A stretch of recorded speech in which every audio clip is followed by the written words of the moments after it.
بسم اللہ الرحمن الرحیم۔ آج کے موضوع سے متعلق چند بنیادی اہم اور تمہیدی بات عرض کرنا چاہوں گا۔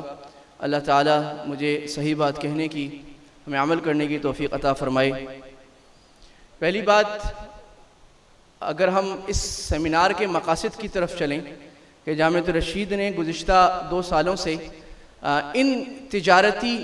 اور مالیاتی موضوعات پر سیمینار کیوں منعقد کرنا شروع کیے ہیں۔ زکوٰۃ کی تفصیلی مسائل امپلیمنٹیشن پر سیمینار ہوا تھا، فیملی بزنس پر سیمینار ہوا تھا، اور آپ حضرات نے جوق در جوق شرکت فرمائی، حوصلہ افزائی فرمائی، جزاکم اللہ خیر۔ اور اس کے بعد اب یہ جو موضوع چنا گیا ہے حصص کا کاروبار، یعنی شیئرز اور سٹاک ایکسچینج، اس کے پیچھے اصل میں در حقیقت بات یہ ہے کہ یہ بات تو ہم کرتے ہیں اور کرنی چاہیے کہ اسلام ایک ہماگیر اور عالمگیر مذہب ہے،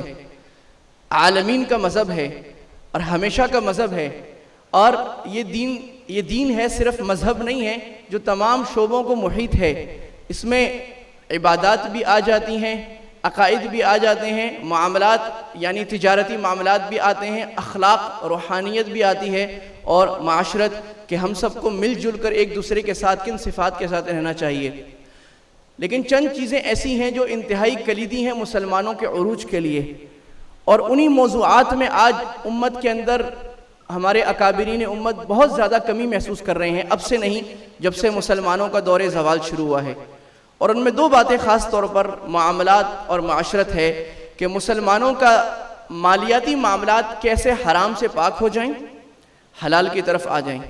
نمبر 2، مسلمان مالیاتی معاملات میں دنیا میں اپنی ایک نمایاں حیثیت پیدا کریں۔ دور حاضر میں جو تبدیلیاں آئی ہیں، اور جو تبدیلیاں پہلے سالوں میں آیا کرتی تھیں بلکہ غالباً صدیوں میں آیا کرتی تھیں، جب سے گلوبلائزیشن آئی ہے، انڈسٹریل ایج آئی ہے، IT ایج آئی ہے، اور اب اوبرائزیشن کی نئی ایج آ رہی ہے، یہاں پر سالوں میں رونما ہونے والی تبدیلیاں اب گھنٹوں میں اور دنوں میں آ رہی ہیں۔ ٹیکنالوجی، اسکیمز، بزنسز کی انداز، بزنس کی شکلیں، فائنینشیل مارکیٹس، ان کی صورتیں اتنی تیزی سے